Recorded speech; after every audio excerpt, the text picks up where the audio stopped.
Eh bien, salut tout le monde, comment allez-vous? J'espère que vous allez bien. Moi, en tout cas, ça va très bien. Donc, aujourd'hui, on se retrouve pour une vidéo. Donc, non, je pense pas que c'est une hypothèse. C'est plutôt, ouais, non, c'est pas une hypothèse, c'est juste une vidéo comme ça. Donc, sur les fruits du démon. Donc, voilà, j'ai pris assez de temps pour la préparer. Donc, j'espère qu'elle vous plaira. J'ai essayé au maximum de bien vous expliquer. Donc, c'est parti. Donc, déjà, quel fruit du démon choisir? Alors, certains sont plus avantageux que d'autres. Mais c'est vrai que tout le monde pourrait dire qu'un Logia bat très facilement un Zoan ou un Paramecia. Même si on a vu Luffy se faire battre contre Crocodile. Euh, Même si on a vu Crocodile se faire battre par Luffy. Mais bon, Luffy a quand même eu 2 ou 3 tentatives avant de battre quand même Crocodile. Alors, c'est vrai que il a eu quand même du mal. Donc, déjà, pour moi, aucun fruit du démon est le meilleur. Donc, ils sont tous pareils.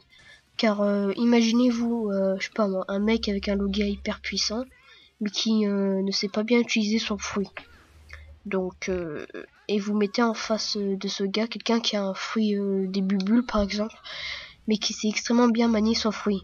Alors, je pense qu'on connaît tous le vainqueur, serait bien sûr celui avec le fruit des bulles, puisque lui sait bien manier son fruit. Alors que si on met un Logia qui sait vraiment pas du tout manier son fruit, qui fait n'importe quoi, c'est sûr qu'il va pas savoir se battre. Mais bon, mais là j'ai pris un exemple avec les bulles. Mais imaginons qu'on prend cette fois 2 fruits bien cette fois. Donc je reste dans les Logia Zoan, même si le fruit des bulles n'est pas un Zoan, mais on s'en fout. Donc exemple, je prends le fruit du léopard. Donc je sais pas si c'est ça, mais en tout cas on sait que c'est celui de Lucci, donc du CP9.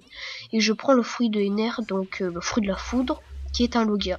Donc nous avons un Zoan contre un Logia. Donc, hop, donc voilà, donc j'ai juste écrit mon texte sur un bloc-notes comme d'habitude, vous savez maintenant. Donc, et donc, comme je disais, nous avons un Zoan contre un Logia et que tous les deux, en fait, ils savent manipuler leur foi à la perfection. Donc certains diront que le Logia a largement l'avantage face au Zoan. Mais c'est faux, car, ok oui, un Logia peut faire des attaques de fou, mais il peut attaquer à distance, ce qui gênerait l'ennemi en face, qui lui ne peut pas attaquer à distance. Mais un Zoan, c'est fait pour se combattre au corps à corps. Donc le Zoan, si tu manges un fruit, donc un Zoan, ça augmente le physique, la force et la vitesse. Donc alors si le Zoan arrive à s'approcher du Logia, donc déjà grâce à la vitesse du fruit du démon, là certes le Logia serait aussi désavantagé. Et là vous allez me dire oui mais un Logia on ne peut pas le toucher, sauf si on a le haki. Donc ça c'est vrai.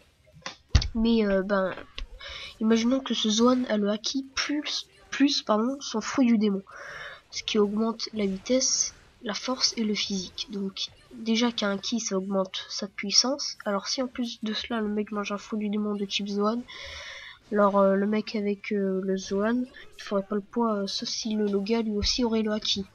Donc pour moi avec les Zoan ou Logia c'est pareil en fait, il ferait égalité puisque en fait il y a pas de plus fort ou quoi, c'est tout simplement comment manier son fruit et comment bien l'utiliser. Par exemple, après oui si t'as le haki comme j'ai dit là c'est sûr que si tu prends un mec qui a le haki avec un Zoan et que t'as en face un Logia sans haki, là pour moi certes ce sera le Zoan qui va battre le Logia. Donc j'espère avoir pu répondre à vos questions. Donc maintenant, passons au Paramecia. Donc le Luffy a un Paramecia, ça on le sait. Donc le fruit du Gum-Gum. Donc les Paramecia, eux, c'est un peu un mélange du Zoan et d'un Logia, même si c'est pas exactement ça. Par exemple, un Paramecia, ça peut attaquer à distance. Je prends Baggy comme exemple. Je peux prendre Luffy aussi grâce à son fruit du Gum-Gum. Donc un Paramecia ça peut battre un Logia comme on a pu le voir donc contre Crocodile comme je vous l'ai dit tout à l'heure.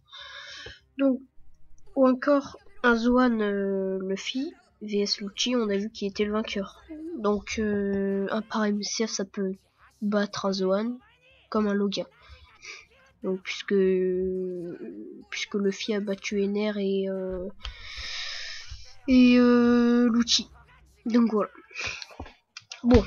maintenant que c'est fait, de toute façon je vais pas m'attarder sur le paramécia car il y en a vraiment beaucoup, surtout par leur diversité. Par exemple, moi je prends le fruit de Baggy le clown, et lui il peut attaquer à distance tout comme le fait grâce à ce fruit du Gom Gom. Un paramécia peut aussi se battre au corps à corps même s'il serait pas aussi puissant qu'un Zoan. Donc voilà, c'est vraiment les fruits du démon sont un peu tous pareils. Donc pour moi il n'y a pas de Loga est plus fort que Zoan ou encore Zoan est plus fort que Paramecia. Ils sont tous pareils, pardon. Il faut bien savoir le maîtriser. Voilà, il faut vraiment bien savoir le maîtriser et tout. Donc après ça dépend du mec qui a le fruit. Donc voilà. Donc je regarde si j'ai rien oublié. Donc, voilà, donc je crois que c'est tout, hein, j'ai bien tout écrit, j'ai bien tout dit. Donc voilà, j'espère avoir un peu, comment dire, régler un peu ce problème. Donc quel fruit du démon choisir, même si dans la vraie vie nous n'aurons jamais ce problème en face de nous. C'est tout simplement, voilà, je répète, il n'y a pas de fruit du démon plus fort que l'autre. Il suffit simplement de bien manier son fruit et, et voilà. Donc, moi j'espère que vous aurez aimé cette vidéo et que voilà. Donc, moi je vous dis à la prochaine vidéo. Ciao.